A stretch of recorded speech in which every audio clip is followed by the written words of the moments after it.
Nesta aula eu vou apresentar o conceito de HTML Helpers. HTML Helpers, basicamente, é um método que retorna uma string. Os HTML Helpers, eles são métodos de extensão da classe HTML Helper, que são usados com a Vue Razor Engine para reduzir a quantidade de declarações HTML usadas nas páginas web e nas aplicações ASP.NET Core. A sintaxe é, você usa o símbolo arroba, né, que é usado para acessar o objeto do lado do servidor na sintaxe Razor, HTML, que é um objeto da classe HTML Helper, e o nome do helper. Por exemplo, aqui nessa tabela eu tenho os HTML Helpers mais utilizados. Na primeira coluna, eu tenho os HTML Helpers simples. Tá? Então, o HTML Action Link, o Text Box. E aqui na última coluna, o respectivo HTML que ele, após ser renderizado, gera. Então, o HTML Text Box vai gerar um HTML Text Box. E assim sucessivamente. Na coluna do meio, eu tenho os HTML Helpers tipados. Tá? Que a única diferença é que é acrescentado o for no final do nome. A diferença entre o HTML Helper e os HTML Helpers tipados é que os HTML Helpers fortemente tipados eles são criados a partir de views fortemente tipadas baseadas nas propriedades do model que você definiu, enquanto que os HTML Helpers simples podem ser usados em qualquer formulário que não use propriedades do model. Além dos HTML Helpers, né, eu tenho também acesso aos URL Helpers, né, via propriedade URL, tá? E os Ajax Helpers. Apenas para exemplificar, eu vou mostrar um exemplo aqui comparando um HTML Helper simples, por exemplo, o HTML.textbox nome.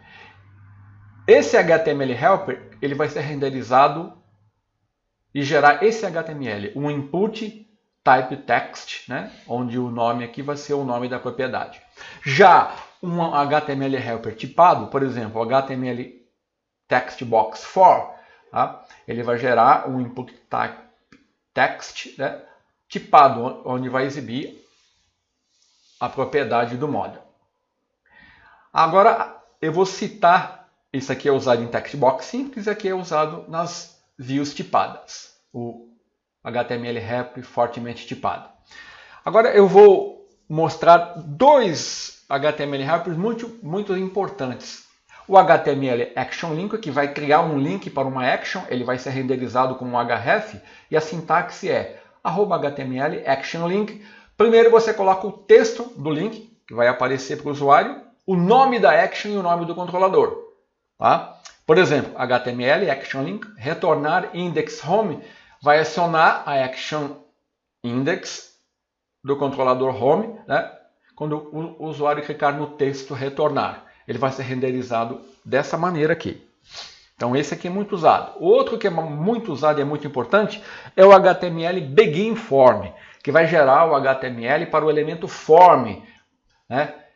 Quando você usar em formulário para postar dados de um formulário.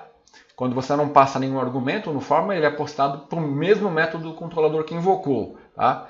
Geralmente nós usamos o HTML Begin Form com a instrução using, para assegurar que o objeto seja liberado quando ele sair do escopo. Então, por exemplo, aqui está um exemplo de utilização usando o HTML Begin Form. Eu dou um @using, né?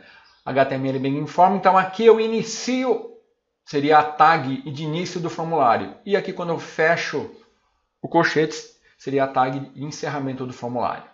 Por exemplo, HTML Begin Form, dou o nome da action, o nome do controlador. Por exemplo, HTML Begin Form Index Home vai iniciar o form como indicando que a form vai ser a action, o conteúdo vai ser postado para a action index do controlador home. Tá? Geralmente o método padrão é o método post.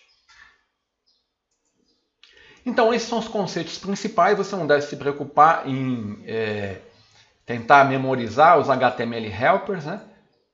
Eu coloquei aqui nessa tabela aqui os principais, mas geralmente ou isso é gerado usando um scaffold ou você usa o IntelliSense e você tem acesso a todas as sobrecargas e a sintaxe desse recurso. Então na próxima aula eu vou mostrar um exemplo de utilização em formulários dos HTML simples e dos HTML tipados.